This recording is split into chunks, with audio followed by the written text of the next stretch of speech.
একটি জাতি যখন জ্ঞানের আলো থেকে বিচ্যুত হবে বা দূরে থাকবে, তখন সেখানে বিভিন্ন ধরনের ডার্কনেস বা অন্ধকারাচ্ছন্ন পরিবেশ বিরাজ করতে পারে। চট্টগ্রামের হাটহাজারী উপজেলার ঐতিহ্যবাহী মাদ্রাসা বহুমুখী উচ্চ বিদ্যালয়ের বার্ষিক ক্রীড়া ও সাংস্কৃতিক প্রতিযোগিতা, বৃত্তি প্রদান ও পুরস্কার বিতরণী অনুষ্ঠান সম্পন্ন হয়েছে। বৃহস্পতিবার 15 মে বিকালে উক্ত বিদ্যালয়ের মাঠে বিদ্যালয় পরিচালনা পরিষদের সভাপতি ডাক্তার মোহাম্মদ ইব্রাহিম চৌধুরীর সভাপতিত্বে উক্ত অনুষ্ঠান সম্পন্ন হয়। বিদ্যালয়ের সিনিয়র শিক্ষক মোহাম্মদ ফয়জুল্লাহর সঞ্চালনায় অনুষ্ঠানে প্রধান অতিথি হিসেবে উপস্থিত ছিলেন বিএনপির কেন্দ্রীয় নির্বাহী কমিটি চট্টগ্রাম বিভাগের সহ সাংগঠনিক সম্পাদক ব্যারিস্টার মীর মোহাম্মদ হেলাল উদ্দিন। মাধ্যমে আজকে জায়গায় পৌঁছেছেন, এটা কিন্তু।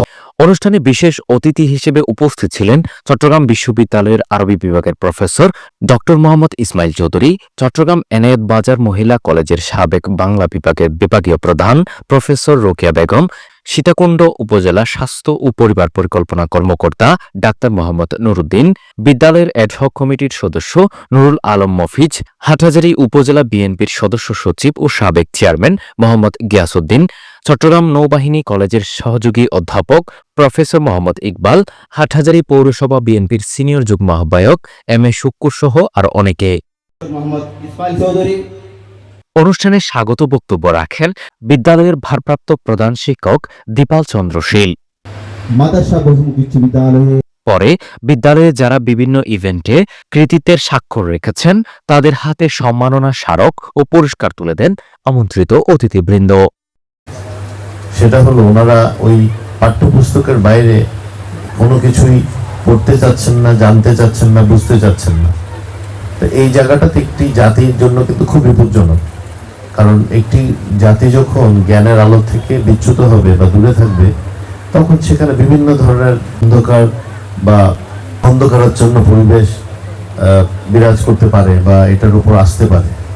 এই জন্য আমি আপনাদেরকে অনুরোধ করবো, আপনারা যা লেখাপড়া করছেন সেটা তো অবশ্যই করতে হবে, পাঠ্যপুস্তক যে আপনাদের সিলেবাস আছে সেটা অবশ্যই করতে হবে। একই সাথে নিজের পছন্দসই একটি বা দুটি এরিয়া ভাগ করে নেবেন, যেখানে আপনার পাঠ্যপুস্তক বা সিলেবাসের বাইরেও সেই বিষয়গুলোর উপর আপনি জ্ঞান অর্জন করবেন, ইতিহাস সম্পর্কে পড়তে চেষ্টা করবেন, আত্মজীবনী যারা লিখেছেন ওনাদের গুলো পড়ার চেষ্টা করবেন, যাতে নিজেকে আরো সমৃদ্ধ করতে পারেন। আপনারা সমৃদ্ধ হলে কিন্তু বাংলাদেশ সমৃদ্ধ হবে।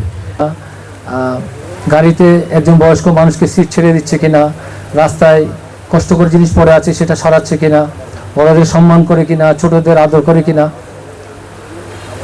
এসব শুধু শিক্ষা প্রতিষ্ঠানে সম্ভব নয়, শিক্ষকদের মাধ্যমে সম্ভব নয়, ঘরে বাইরে স্কুলে সব জায়গায় শিক্ষক, অভিভাবক, পাড়া প্রতিবেশী সবাইকে যৌথভাবে বাচ্চাদের নার্সিং করতে হবে। ঠিক আছে, কিন্তু তোমাদের জন্য বা ইয়াং জেনারেশনের জন্য অনেক খারাপ। আমি কলেজে চাকরি করেছি, আমি অনেক কিছু ফেস করেছি মোবাইল নিয়ে মেয়েদের মধ্যে। আমি তো মেয়েদের কলেজে ছেলেদের সম্পর্ক বলতে পারছি, ছেলেরা একই টাইপ। তো তোমরা লেখাপড়া, আমার কথা হচ্ছে যাই করো না কেন লেখাপড়া মনোযোগী হবে, লেখাপড়া করে নিজে প্রতিষ্ঠিত হবে, নিজের পায়ে দাঁড়াবে, ব্যক্তি স্বাধীনতা অর্জন করবে।